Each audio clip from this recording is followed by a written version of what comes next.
As the FBI gets ready to release portions of its report on the Bureau's investigation into Hillary Clinton's private email server, a new batch of Hillary Clinton emails raises questions about how aware Clinton and her team were of the shoddy security of the Clinton email server. For example, citing security concerns, top Clinton aide Huma Abedin emailed a top Clinton Foundation official in 2009 saying that she and other State Department staff would not be reachable on the private Clinton account while on a trip to Moscow. And in another email exchange between Huma Abedin and Clinton senior aide Cheryl Mills, Mills writes, quote, "She should not be giving her email to everyone." Abedin told Mills Clinton was not widely distributing her email address. However, she was receiving forwarded email from her former Senate email address, raising security concerns. Abedin wrote Mills, quote, "Personally, I think it's outrageous that staff goes straight to her on this stuff." Now, Clinton's insistence on using a BlackBerry concerned not only her staff, but it caught the attention of the NSA and the FBI, which said Clinton's use of an unsecure cell phone within the confines of her highly secured office and other offices was dangerous. So given Clinton's apparent lack of concern for the security of her email, that comes from intelligence sources, questions arise about whether or not she'd have the ability to deal with major security issues when she's president. Joining me now, Philip Levine, mayor of Miami Beach and Hillary Clinton's surrogate. We got Mark Serrano, former advisor to President George H.W. Bush. Let's take it to you, Mr. Levine. Is reason enough for concern here? Well, I think that what we listened to is we had the FBI director do a thorough investigation, and he came back very clearly, the Republican-nominated, appointed FBI director, and said there is no criminal intent, nothing was done wrong. Okay. We know that. So, this is kind of like watching the same movie over and over again. I wish that, the Republican government could focus on coming up with some good Zika solutions. We need them down here in Florida, as opposed to focusing on Hillary Clinton's emails. I think it's a little ridiculous at this point. We've talked to, and I've talked to Justice Department officials who were concerned, Mark, that in 2009, Hillary Clinton's private email server did not have an extra digital layer of security. There was also concern, I've talked to former NSA officials, that there was concern of the use of a BlackBerry that did not seem to have the security. Now, when you follow the trail, not saying this happened, but it seems to be that the Clinton Foundation was hacked, the State Department was hacked, the Democrat National Committee was hacked. Do you think there's reason for concern?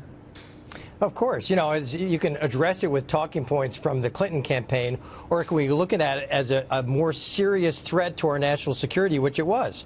Even on 2009 digital standards, they obviously checked national security at the door whenever they dealt with their emails.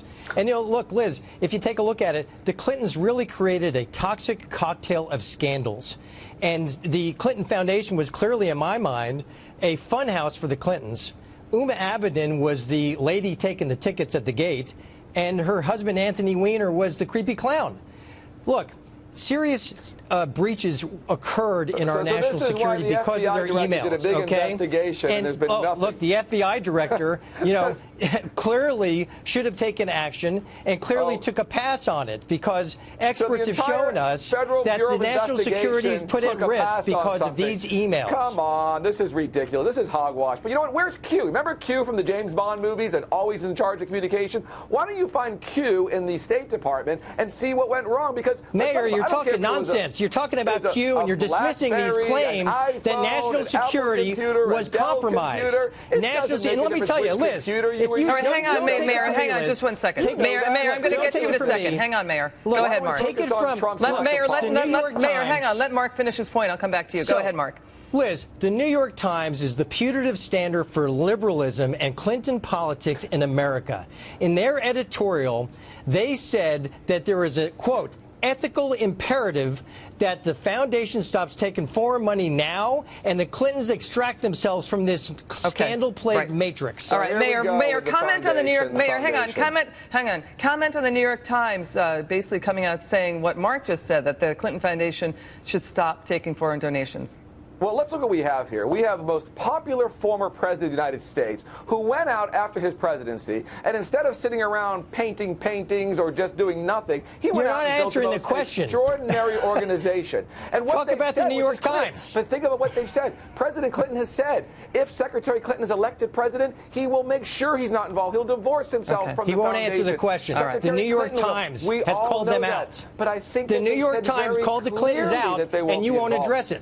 But think about the things that they've done in the world. And they've said it very clearly. They will divorce themselves from the foundation. But you have... It's very Clintonian. Okay, They're distracting from the real issue. Final point, Mark. Staying on the topic of the New York Times, I mean, foreign governments also set up nonprofits and can give money via the nonprofits to the Clinton Foundation, right, Mark? Is that an issue? Look, the reality is they're keeping the gate open until Election Day for foreign governments to get an edge in their cronyism with the Clinton administration if there is a new one. Okay, and even the New York Times says shut it down now to foreign governments. Sorry, Mayor. I'm sorry, Mayor. Mayor, hang on. Sorry, we've got to leave it right there. I'm so sorry, gentlemen. We're out of time.